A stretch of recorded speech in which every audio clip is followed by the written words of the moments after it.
Welcome students.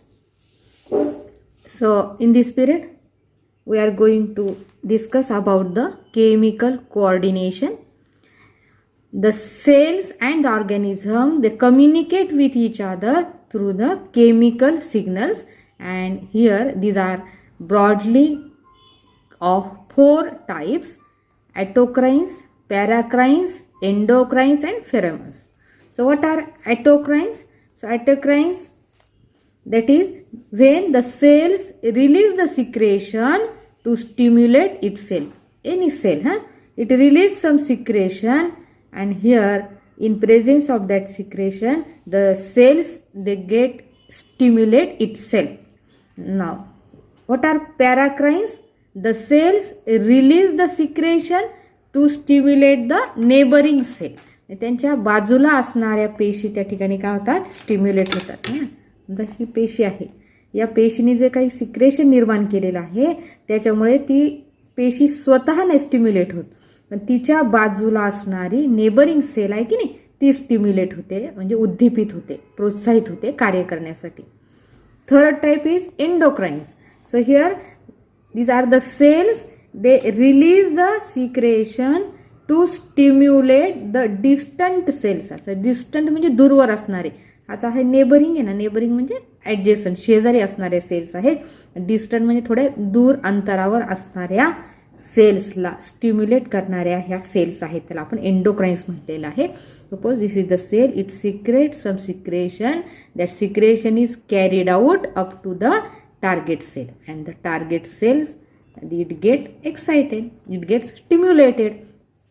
So these are called as endocrines. And fourth one, there are pheromones. Actually pheromones are like that of the hormones. Okay, so these pheromones, these are released by some organs.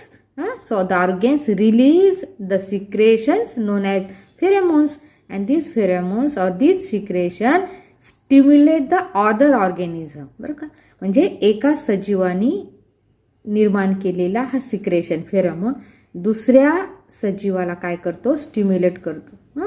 So most of the pheromones they are observed in insects to attract the opposite sex for the process of sexual reproduction. Okay, so such type of the pheromones are also released by the organism. So these are the 4 types of the cells which show the chemical signals. Now what happens in higher animals? Actually in higher animals there is a need of chemical coordination in addition to nervous coordination. nervous coordination तर आहेच, आपण आता कालच्या तासापर्यंत nervous coordination शिकलो आपण. Central nervous system, peripheral nervous system आहे, ॲटोनॉमिक nervous system आहे, पण त्याच्या सोबतच केमिकल कोऑर्डिनेशनची सुद्धा गरज हायर ॲनिमल्समध्ये असते. Now what is this chemical coordination? The chemical coordination, it is carried out by the secretions of the ductless gland, जे ज्याला नलिका विरहित ग्रंथी म्हणतो आपण, त्यालाच आपण एंडोक्राइन ग्लँड्स म्हणतो. आंतरस्रावी ग्रंथी आणि बहिर्स्रावी ग्रंथी, 2 प्रकारच्या ग्रंथी आपल्या शरीरात असतात. तर डक्टलेस ग्लँड्स आहे की ज्यांना त्यांचं सिक्रेशन वाहून नेण्यासाठी डक्ट नसतात, है ना. Their secretion is directly poured in to the blood stream, त्यांना म्हटलेलं आहे डक्टलेस ग्लँड, म्हणजेच एंडोक्राइन ग्लँड्स आहेत. आणि दुसऱ्या ज्या एक्झोक्राइन ग्लँड्स असतात त्यांना डक्ट असतात त्यांचं सिक्रेशन वाहून नेण्यासाठी. उदाहरणार्थ आपल्या सॅलिव्हरी ग्लँड्स आहेत, जे सॅलिवा तयार करतात, सॅलिवा वाहून नेण्यासाठी त्यांना सॅलिव्हरी डक्ट असतात, ना, ती एक्झोक्राइन ग्लँड झाली. बाकी आपल्या शरीरामध्ये पिट्युटरी ग्लँड आहे, थायरॉइड ग्लँड आहे, ॲड्रिनल ग्लँड आहे, ह्या सगळ्या डक्टलेस ग्लँड्स आहेत. आपल्याला नंतर शिकायचं ते या चॅप्टरमध्ये पुढे. So this ductless gland, they secrete the secretions. Actually these secretions are always known as hormones, त्यांना हार्मोन्स म्हटलेलं आहे. Okay, so in this way the chemical coordination is carried out by the secretion of the ductless gland, and this system is called as endocrine system. यालाच endocrine system म्हणतात, म्हणजेच chemical coordination सिस्टीमचं दुसरं नाव आहे endocrine system. Now we will see about the endocrine system. The endocrine system actually controls the body activities by means of the chemical messengers called as hormones. आता ही endocrine system आपल्या शरीर क्रिया control करते. कशाच्या साह्याने? तर काही केमिकल मेसेंजर्स ती निर्माण करते, कोणते केमिकल मेसेंजर आहेत त्यात हार्मोन्स आहेत, ज्याला मराठीमध्ये आपण संप्रेरके म्हणतो. ठीक आहे, म्हणजेच हे हार्मोन्स कोण तयार करतो, म्हणजे डक्टलेस ग्लँड किंवा एंडोक्राइन ग्लँड्स तयार करतात. These hormones are release directly in to the blood. त्यांना वाहून नेण्यासाठी नलिका नसतात, डक्ट नसतात, म्हणून हे हार्मोन्स डायरेक्ट ब्लडमधले पोअर केले जातात, ओतले जातात. These hormones are carried all over the body via blood. आणि रक्तामार्फत असते मग शरीरामध्ये जे आहे ते कॅरी केले जातात. तर ॲक्च्युली प्रत्येक हार्मोनचा टार्गेट ऑर्गॅन ठरलेला असतो, तर तो हार्मोन त्याच ऑर्गॅनकडे जाईल आणि कार्य करेल. दुसऱ्या ऑर्गॅनकडे तो जाणार नाही, त्यांचा पाथ जो आहे तो ठरलेला असतो. द मेसेज, आता हा मेसेज कोणामध्ये आहे, हा कोण घेऊन जातोय, हा केमिकल मेसेंजर म्हणजे हार्मोन घेऊन जातो. हार्मोनमध्ये जो मेसेज आहे, ओके, तो मेसेज तो कॅरी केला जातो. So this message is actually it is relayed. Relay माहिती तुम्हाला म्हणजे प्रसारित होणे.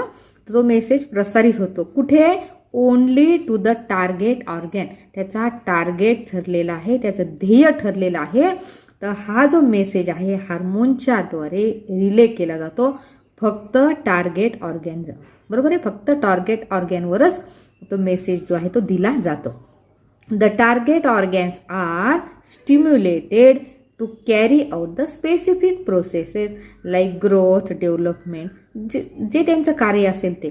तर अशा प्रकारे हार्मोन्स मेसेज घेऊन जातात, मेसेज टार्गेट ऑर्गॅनकडे घेऊन जातात.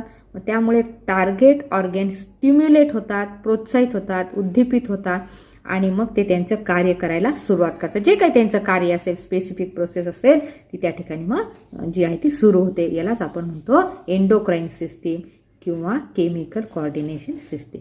Now what are the properties of these hormones? The hormones are chemical messengers. Hormones हे रासायनिक मेसेज नेणारे दूत आहेत ना. हा एक रासायनिक पदार्थ आहे. Actually hormones are made up of proteins. हार्मोन्सचे प्रोटीन्सचे बनलेले आहेत. So hormones are chemical messengers and they are effective in low concentration. Hormones काही फार जास्त प्रमाणामध्ये आवश्यक नसतात, अगदी थोडंसं त्यांचं प्रमाणसुद्धा इफेक्टिव्ह आहे, म्हणजे प्रभावशाली आहे. थोडक्यात काय, hormones which are chemical messenger they are required in small quantity. अगदी कमी प्रमाणात ते आवश्यक असतात, तरीही ते इफेक्टिव्ह असतात.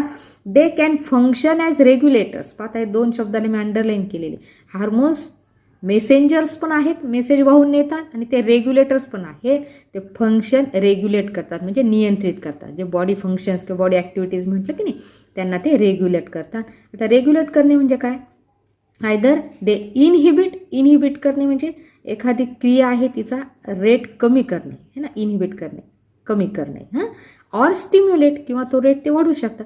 म्हणजे आवश्यकतेनुसार रेग्युलेशन करण्याचं कार्य हार्मोन्स करत असतात. They either inhibit the reaction or activity or they stimulate the activity in this way. Some hormones interact with the receptors present on the plasma membrane. या ठिकाणी बघा, हार्मोन्स जे मेसेज रिले करतात की नाही टार्गेट ऑर्गॅनवर, ते दोन प्रकारे रिले केले जातात.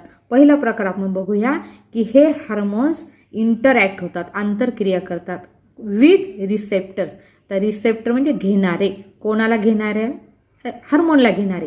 हे जे रिसेप्टर्स आहेत, हे receptors present on plasma membrane of the target cell. तुम्हाला सेलचं स्ट्रक्चर माहिती, सेल आहे, सेलच्या आतमध्ये न्यूक्लियस आहे, त्याचा प्लाझ्मा मेम्ब्रेन आहे बाहेर, किंवा त्याला आपण काय म्हणतो, सेल मेम्ब्रेन आहे. ठीक आहे, तर या सेल मेम्ब्रेनवर रिसेप्टर असतो, आणि तो रिसेप्टर जो आहे त्याच्यासोबत हार्मोन काय करतो, इंटरॅक्ट करतो. ठीक आहे, आता समजा हा डायग्राम आहे बघा, ही सेल एक मी छोटीशी काढली आहे, यामध्ये न्यूक्लियस आहे, हा सेलचं सायटोप्लाझम इथे, आणि सेलची ही काय आहे, प्लाझ्मा मेम्ब्रेन आहे. ही जी बाउंड्री आहे ती प्लाझ्मा मेम्ब्रेन म्हणा किंवा सेल मेम्ब्रेन म्हणा. तर या ठिकाणी मी जी पॉईंट दाखवलेला आहे, हा प्लाझ्मा मेम्ब्रेन, इथं आर लिहिलेले ना, आर म्हणजे हा रिसेप्टर आहे. ठीक आहे, आता हा हार्मोन आला, हा रक्तामार्फत हा हार्मोन आला, इकडनं आला. आता हा हार्मोन कुठे रिसिव्ह केला जाईल, या रिसेप्टर जवळच रिसिव्ह केला जाईल की नाही, दुसरीकडे कुठे नाही. इथे प्लाझ्मा मेम्ब्रेनवर जे रिसेप्टर्स आहेत तिथे हा हार्मोन रिसिव्ह केला जातो. आलं लक्षात तुम्हाला? तर ही एक प्रक्रिया झाली. व्हेअर ॲट सम, आता या सम हार्मोनसाठी आले, where at some hormones enter the nucleus to interact with the genes. दोन प्रकार झाले. काही हार्मोन्स काय होतात, directly they enter in to the nucleus. ते प्लाझ्मा मेम्ब्रेन जे आहे तिथे थांबत नाही, तिथे रिसेप्टर नाहीच आहेत, ते डायरेक्ट काय होतात. पण आता हा हार्मोन आहे, हा आला इथेच थांबला हा रिसेप्टर जवळ, आणि इथे हार्मोन रिसेप्टर कॉम्प्लेक्स तयार झाला. इथे दोघांची रिॲक्शन होते आणि इथे हार्मोन रिसेप्टर कॉम्प्लेक्स तयार होत असतो. पण इकडे आता समजा हा जो हार्मोन आहे, हा हार्मोन बाहेरून आलेला आहे.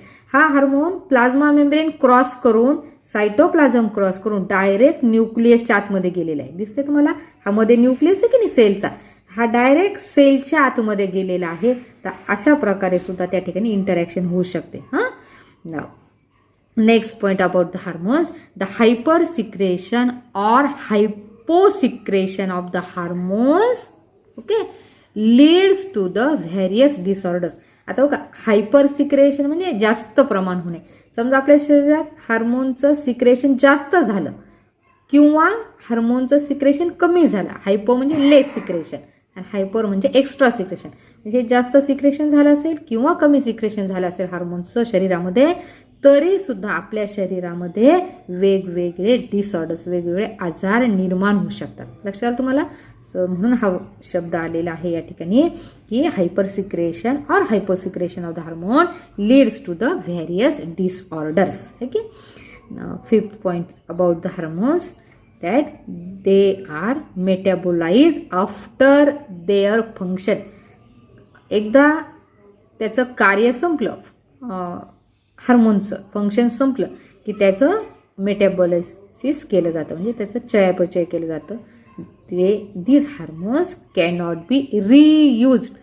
त्याचा पुनर्वापर केला जात नाही. नवीन नवीन हार्मोनची निर्मिती आपल्या शरीरामध्ये चालू असते.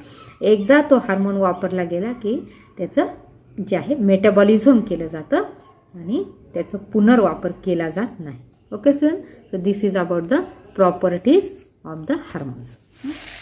The next one, it is the mechanism of the hormone action. आता ह्याचे हार्मोनची ॲक्शन कशी आहे. So hormones are release in a very small quantity. आत्ताच मी तुम्हाला सांगितलं, they are very effective in low concentration also. These hormones produce their effect on the target organ cells.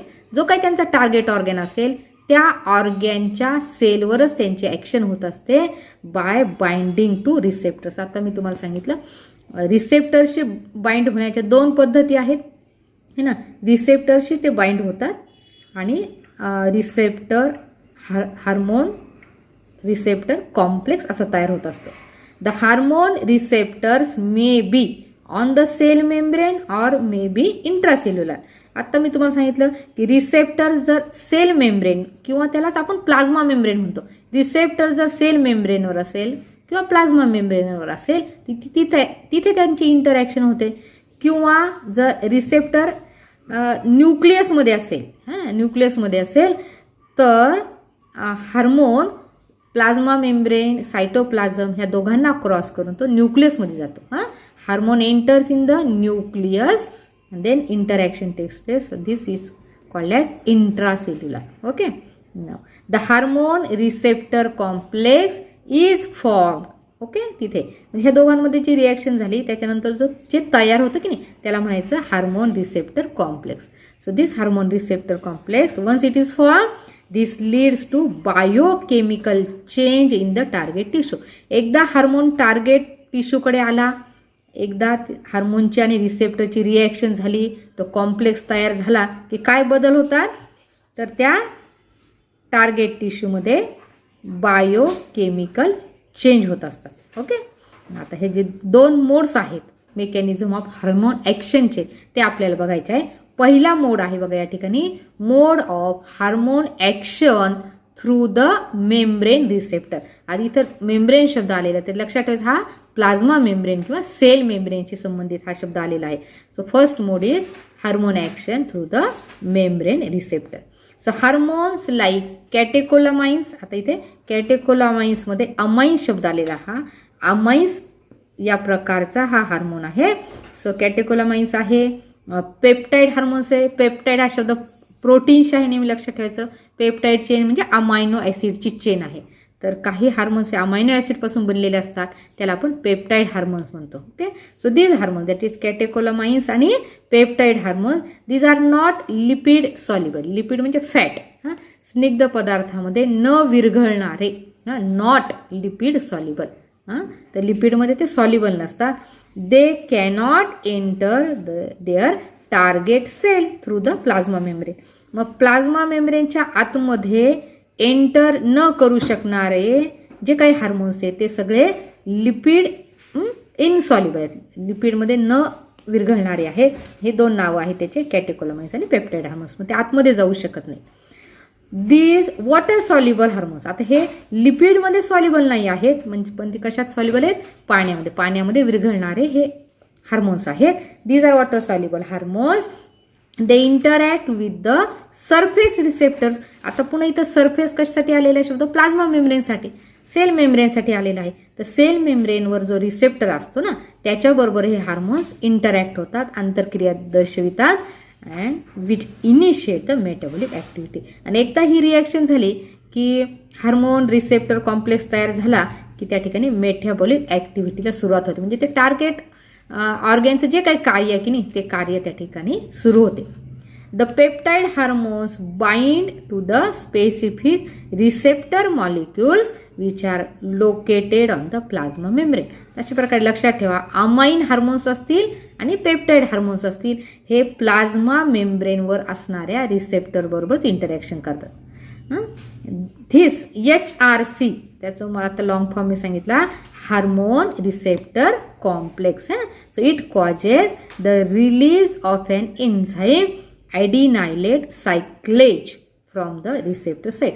एकदा हार्मोन आणि रिसेप्टर यांच्यात इंटरॅक्शन होऊन HRC तयार झाला की एक एन्झाईम रिलीज होतो, त्याचं नाव आहे ॲडिनायलेट सायक्लेज एन्झाईम. ओके, आणि हा एन्झाईम ती जी रिसेप्टरची साईट आहे म्हणजे जागा आहे तिथून तो रिलीज केला जातो. या एन्झाईमचं कार्य काय आहे? धिस एन्झाईम फॉर्म्स तयार करतो सायक्लिक AMP, ॲडिनाईन मोनोफॉस्फेट तयार करतो फ्रॉम द ATP, ॲडिनोसिन ट्रायफॉस्फेटपासून ॲडिनोसिन मोनोफॉस्फेट तयार होतो. तर सायक्लिक AMP हा शब्द लक्षात ठेवायचा. तर हा तयार होतो ATP पासून. नाव दिस सायक्लिक AMP, त्याला शॉर्टमध्ये आपण CAMP लिहिणार आहोत. CAMP activates enzymatic action. याच्यामुळे एन्झाईमची जी रिॲक्शन आहे ती सुरू होते. The hormones acts as a first messenger. आता हार्मोन जो आहे, जो ब्लड मार्फत आलेला आहे प्लाझ्मा मेम्ब्रेनपर्यंत, त्या हार्मोनला म्हणायचं फर्स्ट मेसेंजर. हा पहिला मेसेज देणारा घटक आहे. अँड दिस CAMP, ज्याला आपण सायक्लिक AMP म्हटलेलं आहे, दिस CAMP इज सेकंड मेसेंजर. नाही लक्षात? मग हार्मोनला म्हणायचं फर्स्ट मेसेंजर. हा मेसेज घेऊन आलेला आहे, त्यांनी तो मेसेज HRCच्या द्वारे सेकंड मेसेंजरला दिलेला आहे. सेकंड मेसेंजर आहे CAMP. So other kinds of second messengers, these are calcium ions. हा CAMP हा एक प्रकार झाला. दुसरा सेकंड मेसेंजर आहे कॅल्शियम आयन्स आहे, किंवा CGMP आहे. इथं गॉनोसिन मोनोफॉस्फेट आहे, माहिती ना, ॲडिनाईन, ग्वानाईन, सायटोसिन, थायमिन, हे जे नायट्रोजन बेस आहे की नाही त्याच्यातला हा G आलेला आहे ग्वानाईनसाठी. अँड IP3 इनोसिटॉल ट्रायफॉस्फेट, याचं लॉंग फॉर्म आहे IP3 इनोसिटॉल ट्रायफॉस्फेट. हे 3 प्रकारचे सेकंड मेसेंजर आहेत, कॅल्शियम आयन, CGMP आणि IP3. ठीक आहे, आणि हा तर आहेच इथे लिहिलं आपण तर सायक्लिक AMP, म्हणजे टोटल 4 प्रकार आहेत. आता हे एक्झाम्पल या ठिकाणी दाखवलेलं आहे. पहा, समजा या ठिकाणी ही वॉल काढलेली मी, ही ओव्हेरियन सेल मेम्ब्रेन आहे. आता बघा नीट प्रत्येक शब्दाकडे लक्ष द्या. ओव्हरीच्या एका सेलचा सेल मेम्ब्रेन दाखवलेला आहे. आता हे थोडा भाग ही गोल असणार ना, सेल नक्कीच गोल असणार, पण मी छोटासा भाग दाखवलेला लक्षात आहे तुमच्या. तर ही ओव्हरी आहे समजा, ओव्हरीच्या सेलचा सेल मेम्ब्रेन आहे. आणि सेल मेम्ब्रेनवर आता हा या ठिकाणी जसा हा जो फोर्क लाईक स्ट्रक्चर दाखवला रेड कलरचा, हा रिसेप्टर आहे. हा रिसीव्ह करणार आहे हार्मोनला.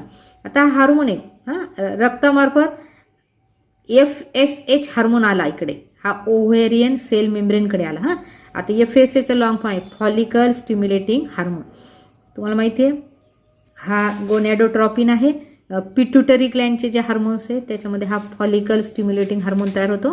तर हा ओव्हरीकडे आलेला आहे.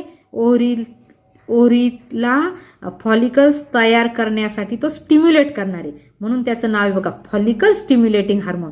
आता फॉलिकल्स ज्याच्यामध्ये फिमेल गॅमेट तयार होणार आहे, एग आपण म्हणतो त्याला, तर फॉलिकलचं प्रोडक्शन स्टिम्युलेट करण्यासाठी आलेला हा हार्मोन याचा टार्गेट आहे ओव्हरी किंवा सेल्स ऑफ द ओव्हरी.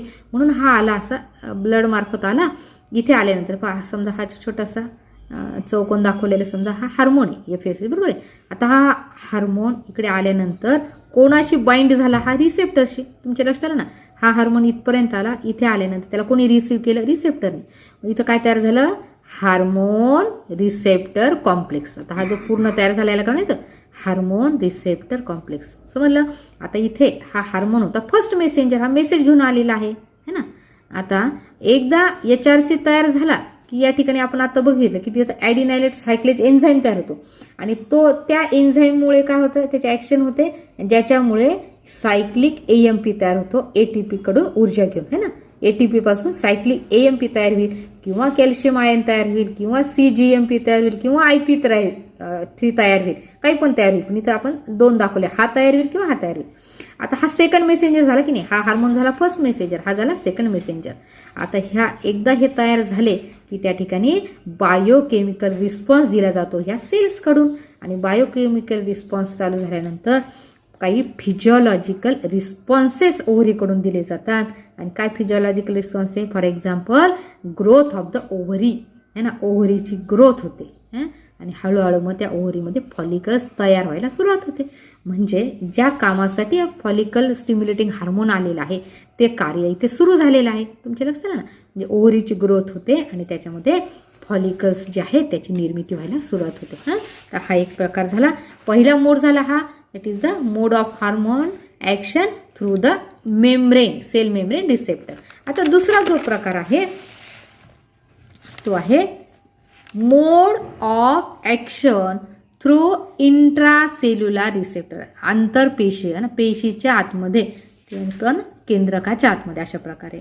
आता हे कोणते हार्मोन्स इंट्रासेल्युलर आपल्याला रिॲक्शन दाखवतात, ॲक्शन दाखवतात, तर ते आहेत स्टिरॉइड हार्मोन्स. त्या ठिकाणी स्टिरॉइड हार्मोन्स जनरली जे सेक्स हार्मोन्स आहेत, इस्ट्रोजन, प्रोजेस्टेरॉन किंवा मेल सेक्स हार्मोन, टेस्टोस्टिरॉन, हे सगळे स्टिरॉइड हार्मोन्स असतात. ओके. तर हे फॅट सॉल्युबल असतात है ना, हे म्हणजे हे लिपिडमध्ये सॉल्युबल असतात, ते वॉटरमध्ये सॉल्युबल नसतात. आपण आता जे बघितले याच्या आधी अमाइन्स है ना, कॅटेकोलामाइन्स आणि पेप्टाइड हार्मोन्स ते पाण्यामध्ये सॉल्युबल असतात, हे लिपिडमध्ये सॉल्युबल असतात स्टिरॉइड हार्मोन्स, हे लक्षात ठेवायचं. तर स्टिरॉइड हार्मोन्स आणि थायरॉइड हार्मोन्स आहे ना, आपल्या गळ्यामध्ये जी आउटोग्रंथी आहे, थायरॉइड ग्लँड आहे, तिचे जे हार्मोन्स आहेत दे आर लिपिड सॉल्युबल है ना, फॅटमध्ये विरघळणारे आहे, लिपिडमध्ये विरघळणारे आहे and easily pass through the plasma membrane. लिपिडमध्ये सॉल्युबल असल्यामुळे they can pass through the plasma membrane. Plasma मेम्ब्रेनच्या द्वारे ते टार्गेट सेलच्या आतमध्ये प्रवेश करू शकतात. ठीक आहे. तर प्लाझ्मा मेम्ब्रेन टार्गेट सेलचा तो क्रॉस करतात and they enter first in to the cytoplasm. Now in the cytoplasm they bind to the specific intracellular receptor. आता इथे सायटोप्लाझममध्ये सुद्धा रिसेप्टर्स असतात आणि केंद्रकामध्ये सुद्धा असतात, लक्षात आलं तुम्हाला. तर दोन्ही प्रकारला आपण तिथं इंट्रासेल्युलर असं म्हणू शकतो. So the receptor forming hormone receptor complex HRC त्या ठिकाणी तयार होतो. Now this HRC enter the nucleus. Okay, that enters the nucleus. आता तो आतमध्ये जातो. Now in the nucleus the HRC binds to the specific regulatory site of DNA. आता एकदा न्यूक्लियसमध्ये गेल्यानंतर हा जो HRC आहे हा बाइंड होतो जी रेग्युलेटरी साईट असते की नाही DNAची. तुम्हाला माहिती केंद्रकाच्या आतमध्ये DNA आहे, DNA पासूनच गुणसूत्र बनलेले आहेत, क्रोमोझोम्स बनलेले आहेत. ओके. The activated genes. आता जीन्स काय आहेत? Genes are nothing but these are the segment of the DNA. DNAचा छोटासा तुकडा आहे त्यालाच आपण जीन्स म्हणणार आहे. बघा DNAवर जीन्स लोकेट आहेत आपण असं म्हणतो आणि DNAचे गुणसूत्र बनलेले आहेत, अशा अर्थाने ते लक्षात ठेवायचं. So genes they are located on the DNA. Now the activated genes. आता कोणते जीन्स ॲक्टिव्ह होतील की जीन म्हणजे DNA वर जी रेग्युलेटरी साईट असते ना, की ज्याच्याशी हा HRC बाइंड होतो है ना, तो जो तुकडा आहे जीनचा तो ॲक्टिवेट होतो HRC बाइंड झाल्यामुळे, आणि त्याच्यापासून ट्रान्स्क्रिप्शन प्रोसेस होऊन मेसेंजर RNA तयार होतो. आपण हे पूर्ण बघितलेलं आहे, what is transcription, what is translation. तो धडा आपण ऑलरेडी पूर्ण केलेला आहे, तेव्हा तुम्हाला माहिती आहे what is transcription and what is translation. तुम्हाला माहिती आहे the genes present on the DNA they transcribe the messenger RNA by the process of transcription. तर अशा प्रकारे DNA वर असणाऱ्या जीन्समुळे मेसेंजर RNA ट्रान्स्क्राईब होतो, which direct the protein synthesis. आणि या मेसेंजर RNA पासून प्रोटीन तयार होतो. लक्षात आलं तुम्हाला. So DNA makes RNA, RNA makes protein. अशी ही प्रोटीन सिंथेसिस प्रक्रिया त्या ठिकाणी पूर्ण केली जाते. प्रोटीन्स तयार होतात आणि एन्झाईम्स पण तयार होतात. Okay, so protein synthesis also takes place and the enzymes are also produced in the cytoplasm. The action of these hormones is slower but long lasting. हे जे हार्मोन्स आहे, स्टिरॉइड हार्मोन्सबद्दल आपण इथं बघितलं आहे की जे इंट्रासेल्युलर ॲक्शन दाखवतात. These hormones they show slow action. ते ॲक्शन म्हणजे थोडे स्लो आहेत त्यांचे ॲक्शन, बट लॉंग लास्टिंग म्हणजे खूप काळापर्यंत त्यांचा इफेक्ट जो आहे तो दिसून येतो. ठीक आहे. आता पुन्हा इथे बघा, ही प्लाझ्मा मेम्ब्रेन दाखवलेली आहे. ही समजा ही युटेराईन सेल मेम्ब्रेन आहे. युटेरस आहे, युटेरसच्या एका पेशीची समजा ही सेल मेम्ब्रेन मी दाखवली आहे. प्रत्येक पेशीमध्ये ही क्रिया घडते. एका पेशीचा हा प्लाझ्मा मेम्ब्रेन आहे किंवा सेल मेम्ब्रेन आहे. या ठिकाणी बघा हा बाहेर हा जो डॉट टाकला हा समजा हार्मोन आहे. हा इस्ट्रोजन हार्मोन, याला आपण म्हणतो फिमेल सेक्स हार्मोन. हा इस्ट्रोजन हार्मोन ब्लड मार्फत इकडे आला, इथपर्यंत आलेला आहे. इथे हा प्लाझ्मा मेम्ब्रेन जो आला, इथे तुम्ही बघू शकता, इथे हा लिपिड सॉल्युबल हार्मोन आहे की नाही. हा तर लिपिड सॉल्युबल असल्यामुळे it can pass through the plasma membrane. Plasma मेम्ब्रेनला पास करून तो आतमध्ये येऊ शकतो. कुठे? सायटोप्लाझममध्ये. आणि इथे HRC तयार होतो. मग तो HRC पुन्हा इथे न्यूक्लियसमध्ये प्रवेश करतो. आता बघा, हा रेड कलरचा जो दाखवलेला हा रिसेप्टर आहे ना, हा न्यूक्लियस आहे. रेड कलरचा हा न्यूक्लियस आहे. न्यूक्लियसच्या आतमध्ये हा रिसेप्टर आहे. आणि हा जो राऊंडेड डॉट दाखवला की नाही हार्मोन, हा बघा हा प्लाझ्मा मेम्ब्रेनमधून सायटोप्लाझममध्ये आला, इथे HRC तयार झाला, तो आतमध्ये आला. आणि इथे बघा है ना, हा हार्मोन रिसेप्टर कॉम्प्लेक्स तयार झाला. हार्मोन रिसेप्टर हा जो कॉम्प्लेक्स आहे हा एंटर झाला न्यूक्लियसमध्ये. इथं DNA आहे. हा समजा DNA आहे, त्याला जिनोम इथं नाव दिलेलं आहे त्यांनी. न्यूक्लियस आहे. आणि इथं हा जो आहे ना हा समजा हा DNAची एक स्ट्रँड आहे. याच्यावर ट्रान्स्क्रिप्शनच्या प्रोसेसेसनी मेसेंजर RNA तयार झाला. DNA तुम्हाला ते DNAचे 2 स्ट्रँड आधी सेपरेट होतात आणि त्या दोनपैकी एक जी स्ट्रँड आहे ते सेन्स स्ट्रँड म्हणतात त्याला, अँटी सेन्स स्ट्रँड, तिच्यावर मेसेंजर RNA तयार झाला. आणि मेसेंजर RNA वर असणारा जो मेसेज आहे तो ट्रान्सलेट होतो, त्याला ट्रान्सलेशन म्हणतो आपण, आणि प्रोटीन्स तयार होतात. लक्षात आलं. तर अशा प्रकारे इथं प्रोटीन्स तयार होतात. This is known as physiological response. आधी प्रोटीन्स तयार झाले की फिजिओलॉजिकल रिस्पॉन्स दिला जातो. मग फिजिओलॉजिकल रिस्पॉन्स काय आहे? तर युटेरसमध्ये काय आहे फिजिओलॉजिकल रिस्पॉन्स? तर टिश्यू ग्रोथ आहे. म्हणजे युटेरसच्या टिश्यूची वृद्धी होते, त्याची वाढ होते. आणि डिफरन्शिएशन आहे. डिफरन्शिएशन म्हणजे विभागणी होणे, पेशींची जी आहे ती त्या ठिकाणी विभागणी होते. तर अशा प्रकारे the growth of the uterus and development of the uterus takes place under the control of the hormone estrogen. Okay student. आता पुस्तकात पण बघा पान नंबर 208 वर हे डायग्राम दाखवलेले आहेत. तसे मी आता वहीत काढून दाखवलेच तुम्हाला, पण जस्ट तुम्हाला मी दाखवून देते. पुस्तक पहा, हा असा 208 पानावर हा डायग्राम दाखवलेला आहे. ठीक आहे, पहा इथे सेम आहे. हा या ठिकाणी ओव्हेरियन सेल मेम्ब्रेन आहे. इथे हा ट्युनिंग फोर्साका रिसेप्टर आहे. हा FSH हार्मोन आहे. हा इथे बाइंड झाला, त्याने रिस्पॉन्स दिलेला आहे. इथं रिस्पॉन्स झाल्यानंतर सायक्लिक AMP हा सेकंडरी मेसेंजर तयार झाला किंवा कॅल्शियम. बायोकेमिकल रिस्पॉन्स दिला जातो त्या सेल्सकडनं, फिजिओलॉजिकल रिस्पॉन्स दिला जातो आणि ओव्हरीची ग्रोथ होते. तर ही जी मेकॅनिझम आहे ना hormone action, he it is through the membrane receptor आहे. आणि इकडे आहे it is the mechanism of the hormone action through the intracellular receptor, पेशीच्या आतमध्ये असणारा रिसेप्टर आहे. तर पेशीच्या आतमध्ये म्हणजे तो प्लाझ्मा मेम्ब्रेनवर नाही असं लक्षात ठेवायचं. समजा ही वॉल दाखवलेली, या ठिकाणी ही वॉल आहे, युटेराईन सेल मेम्ब्रेन आहे, युटेरसची सेल आहे एखादी, हा हार्मोन आहे इस्ट्रोजन दाखवलं पहा. तर हा इस्ट्रोजन इथे नाही थांबला, इथे रिसेप्टरच नाही, हा डायरेक्ट आतमध्ये आला, सायटोप्लाझममध्ये आला. हार्मोन रिसेप्टर कॉम्प्लेक्स आहे इथे तयार झाला. हा न्यूक्लियसची बाउंड्री, ही न्यूक्लिअर मेम्ब्रेन आहे, हा न्यूक्लिअर मेम्ब्रेन, हा न्यूक्लियस आहे, याच्यामध्ये हा हार्मोन रिसेप्टर कॉम्प्लेक्स तयार झाला.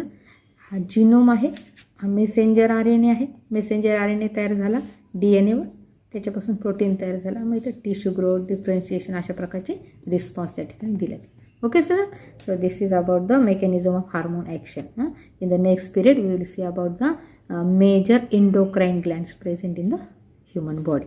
Okay student, till then goodbye.